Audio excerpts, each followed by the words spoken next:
Hey friends, it's mid-February, still months from when many people in my zone of 7A are starting seeds, but I wanted to highlight this really cool seed starting technique that can save you a bit of time and stress and potentially a lot of money. A lot of gardeners will tell you that seed starting requires heating mats, grow lights, humidity controllers, and all sorts of other fancy equipment. But the truth is, nature starts seeds every year on its own somehow, without any of that stuff. And so in this video, I'm going to show you how and why we start hundreds of seeds outdoors every winter using nothing but totes and a soil blocker.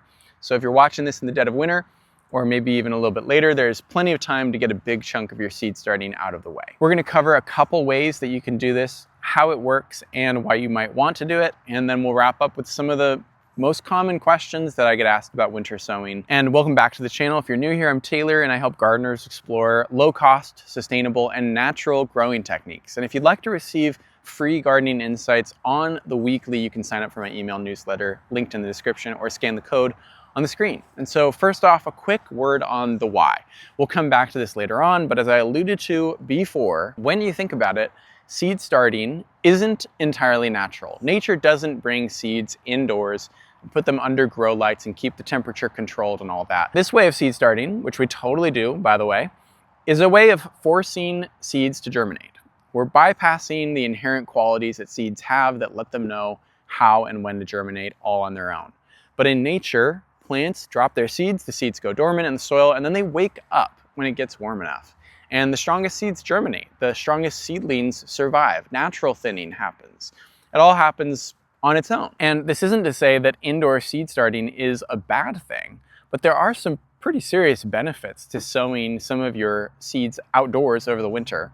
So let's take a look at how to do it. Essentially what we're doing here is we're creating a miniature greenhouse that will house our seeds and allow them to sprout all on their own. There are many options for greenhouses that you can use. Probably the most popular one, as far as winter sowing goes, being milk jugs. We used these in the past. They work great, mostly because they're free. And that's a big part of why you might actually want to winter sow in the first place. You can hypothetically get away with collecting some milk jugs. Sometimes coffee shops will save them for you. We put out an ISO for milk jugs on Facebook Marketplace years ago when we were getting started with this. Really helped us get started. And then you could just scoop up some of your garden soil in your milk jug greenhouse and just have to pay for seeds, which is a lot less expensive than purchasing indoor growing equipment. If you're using a gallon milk jug, you just want to cut it in half, leaving the handle attached so that it has a sort of hinge that can open up. And then you just need a heavy-duty waterproof tape to seal it back up once you are done planting. We've used duct tape and packing tape in the past. The greenhouses that we're going with this year are exclusively our winter sowing totes. And this is our 4th season using these totes. They've held up remarkably well, so I can definitely recommend these. But honestly, any tote that you use is probably gonna do the trick, just so long as the tote is clear plastic, not solid. It needs to let light in. The reason we're using totes this year is for convenience sake. Taping the milk jugs became a little bit cumbersome, and especially when it snows or rains a lot on the tape, even waterproof tape, it unseals sometimes and you gotta go back and redo it. The convenience of just having the snap-on lids for the totes is enough that it makes it really worth it for us. But really, whatever you can get your hands on is worth using. Old Tupperware, takeout containers, salad clamshells, water bottles, anything that lets light in is gonna get the job done. And it doesn't have to be pretty. These smaller totes have stayed intact really well. These bigger ones are sort of falling apart in certain places. We used these as our toy bins for our kids for a few years, so they're cracked and breaking apart. As long as you can seal them up and the soil can go undisturbed from curious animals, it's gonna work. Whatever option you choose, you just need to make sure that you've got holes in the bottom, in the side, and on the top of your greenhouse. So for your milk jugs, you can just leave the cap off. You need holes in the top to let rain and snow in. You need holes in the bottom to allow water to drain out. And you need holes in the side to allow air to flow through the greenhouse. Another thing that you need to make sure that you do, unless you really just like living on the edge, is to label your plants. And this is important because unless you are only starting a few types of plants, you will almost certainly forget which plants you started in which containers.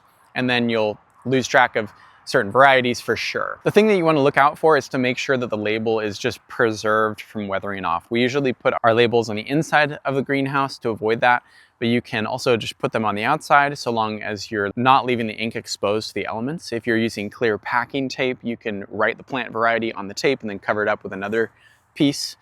For ours, we use our Brother brand label maker. I'll link to it in the description. Makes everything so much more convenient. We use it for much more than just seed starting. Might not be worth it to get it just for seed starting alone, but if you make a lot of the inputs that we make on this channel, actually might be worth it if you're into canning or preserving, fermenting. It's a great way, but obviously not essential. This we found doesn't actually wear off very easily in the elements. The second part of this process is what you're gonna grow your seeds in inside the greenhouse. I mentioned before, you could honestly just scoop up good quality garden soil if you don't wanna make anything and you're looking to go totally free. We use our homemade potting mix that's a base of 2 parts compost, 2 parts cocoa coir, and 1 part vermiculite. We add in a few other ingredients as well. And you can download a copy of our recipe if you'd like for free. Just print out and then make your own, or use whatever you're already using. And just like before, you've got a few options. You can fill up your greenhouses with a few inches of potting mix, poke holes with your fingers in the top, cover it up however much you need, depending on the plant. Some seeds, you obviously just need to spread them out over the top of the soil. And then you're good to go. And then when you get to spring, when you're ready to plant, you'll just break apart your soil clump and separate out your plants, or you can prick them out depending on the plant.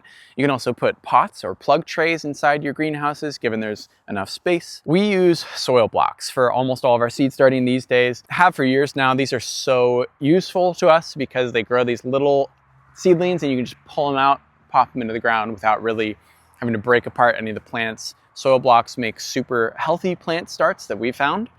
But again, if you're looking to not spend any money, don't worry about getting this. Once you've planted your seeds in your greenhouse, make sure that the soil medium is well hydrated and you can put the top on, or if you're using milk jugs, just tape it together and then place it outside in a sunny spot where it'll get rained on when it rains. And once you get here, it's pretty much hands off until you plant them in the ground. We'll get into a few things that you need to watch for in the frequently asked questions part, but in theory, at this point, you're done. And the reason that this works is because of what I alluded to before. This is a nature mimicking process. The greenhouse is obviously not natural, but aside from that, think about what's happening for the seed. The temperature outside is fluctuating. It's freezing, thawing all through winter. The sun is shining for a limited amount of time, as tends to happen according to nature's calendar. The humidity is the natural humidity that can be found in your climate at that time of the year. No manufacturing necessary. The thing that's hard to wrap your mind around is that a seed, something so small and dry and lifeless, has a profound sense of connection and intelligence. And it's honestly so easy to become arrogant and assume that as humans we've mastered the natural world by being able to domesticate plants, save seeds, and then trick them into germinating on our timing. But there's so many other natural processes that we aren't even aware of yet.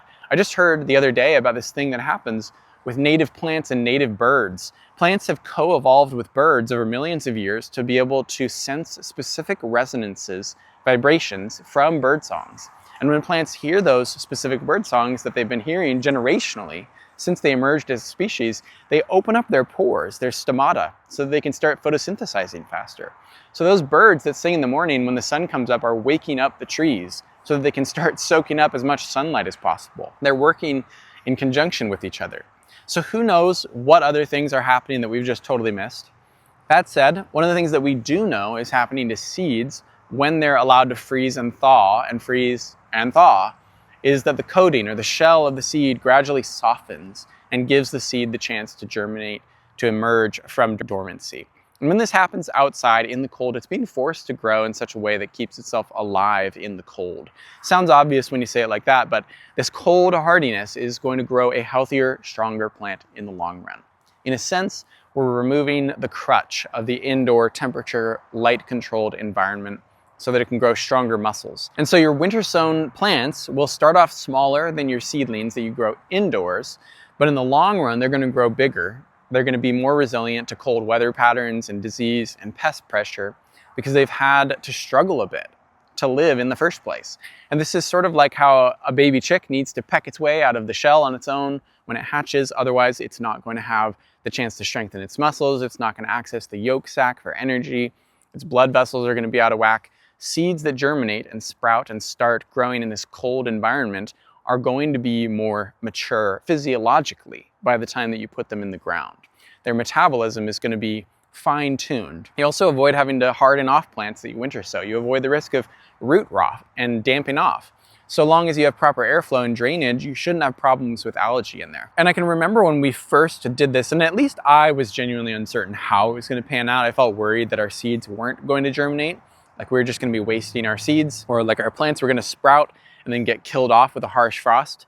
But then it all just worked. And honestly, the plants that we winter sow each year are some of the strongest ones that we grow. So if you're still feeling skeptical, I totally get it. It can feel like a big risk. But here's some of the most common questions that we get about winter sowing. And after hearing some of the answers, you might feel a little bit more confident. So first off, the big one that's worth addressing is, what zones does this work in? And really all you need to ask is, does it drop below freezing most nights, or even stay below freezing during the day during the winter? If not, most of those seeds that you'd winter sow, you honestly probably could just plant in the ground in the fall and they do just fine. We're growing in zone 7A this year, and we barely dropped below 20 degrees, and I don't think we will again. If you're in zone 8A, you probably can winter sow. Again, it just depends on your microclimate and what the weather does. For everyone else in lower zones, you're good to do this. This is basically the fall planting replacement so that the rest of us can get our seed starting spread out and benefit from the natural cold stratification. Another major question is, does this work for any plant? This is one that I actually had when I was preparing for this video, and I had to get a refresher from my wife. The main plants that winter sowing works really well for are perennials and hardy annuals. And the easiest way to think about this is actually just by taking a look at some of the seeds that we're doing this with right now. So when you look at these seeds and feel them, we've got echinacea, sweet peas, poppies, and yarrow here. And all of these seeds have a pretty hard natural coating. These are seeds where, if you think about their natural origins, how they originally would have self-seeded, they're going to need a bit more time to germinate. The process of winter sowing is going to stimulate the cold stratification process that perennials need to be able to germinate properly. And your hardy annuals are going to do great. These are plants that can withstand mild or occasional frosts. For your tender annuals, heat-loving plants, you absolutely can winter sow them, and we do every year, but you gotta wait till a little bit later in the winter, almost approaching early spring. So you can winter sow your perennials and hardy annuals December through April, but you probably wanna wait to winter sow your tenders while there's no risk of temps dropping below freezing, and ideally you kinda want temps maybe even a little bit warmer. We winter sow tomatoes and squash, but you can get away with other 10-year annuals as well. I can say that we've never had success winter sowing cucumbers. They're just too sensitive. They really prefer consistent heat. And actually one of my goals this year is to be more patient with my cukes and wait to plant them outside until we hit mid-June, because yeah. So you want to be careful and wait a long time for most of the sensitive veggies, herbs, and flowers. Cold hardies like your brassicas, lettuces, onions, radishes work great as far as veggies. And then for the farm, like I already mentioned, we're winter sowing echinacea, sweet peas, poppies, yarrow, and we'll probably get to a bunch more to fill out our bins. In case you're wondering why we're not winter sowing everything, there are a couple reasons why we're still starting most of our seeds indoors. The main one being we're growing them for market, and we want a bit more control over the process. As time goes on and we feel a little bit more comfortable with some of our crops, we'll probably winter sow more of them, but some of these are flowers that we've never grown before. So we just want to make sure that we're getting them just right. Another big one is just space. We're starting tens of thousands of seeds, and we don't really have the totes for that. We sow in mini soil blocks indoors, and we found that medium soil blocks work best for winter sowing. We're also mapping out succession plantings, and with winter sowing, because the exact timing can be tricky, because again, you're letting nature start the seeds, and we're letting go of the timing. With a farm, we need to retain that small amount of control to make sure that we've got plants ready to go in the ground soon after other ones come out. Another question that we get asked is, how do I keep the seedlings watered or properly hydrated?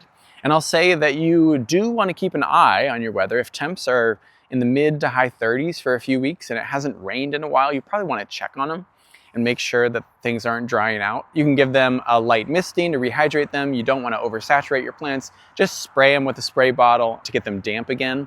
If you're using milk jugs, take the tape off and inspect them if needed, but most of the time, so long as it's raining every few weeks and the ground outside is damp, your winter sown seeds should be totally fine. Another big question is in regard to heat. What happens if my seeds germinate and then I get a sudden super hot day before I'm ready to plant out my seedlings? And this is something that you want to watch for, because with the greenhouse effect, it's going to be magnifying and retaining heat. That's the whole point of these.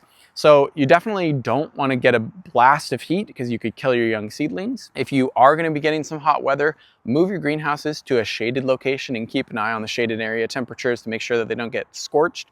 The greenhouse really boosts temperatures, so once you start getting past 40 degrees Fahrenheit, 4 to 5 degrees Celsius, keep an eye out.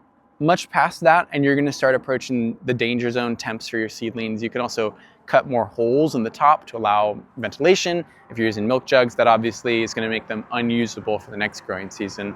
For us, we just take off the lids if it gets past 40 degrees Fahrenheit, and that'll release some of the heat if we're going to have consistently warmer late winter temps, which the way things are going is probably going to be the case more and more. On the flip side, what if your seeds germinated and are growing and you get a sudden extreme cold snap? Big concern for gardeners, but truthfully, it's most likely not going to be a problem. The point of winter sowing is to let nature do its thing and to take your hands off the wheel. So having a sub-0 degree day after our seeds have germinated and sprouted is technically a risk, but it's very unlikely. It's sort of the same level of risk that you take starting seeds indoors. Your grow lights could poop out, or you could have a power outage. If you really wanted to, you could try to cover your winter sowing greenhouses with frost cloth or another layer of clear plastic to try to outlast an extreme cold snap. But if your seeds have sprouted and temps aren't dropping into single digits, they're going to be just fine. And in case you're wondering, don't bring your greenhouses inside. It completely defeats the purpose because you're just doing indoor seed starting now. And honestly, your plants are going to be confused and probably end up worse or not viable in the end. So don't bring your winter sown plants inside. If you must, cover them with a clear layer of plastic, but you really probably don't need to worry about freezing temps. In fact, that's kind of the whole point. Feel free to ask any more questions in the comments and we'll answer them to the best of our ability. If you are traveling this winter and don't want to baby your seedlings, if you're looking for ways to save money, if you're wanting to try something new and grow in a new, more natural way, winter sowing is for you. Hope this was helpful. And if you're looking for a way to make your own potting mix to save even more money and grow healthier plants this season, check out our video on how we make ours next. Thanks for watching, and we'll see you in the next one.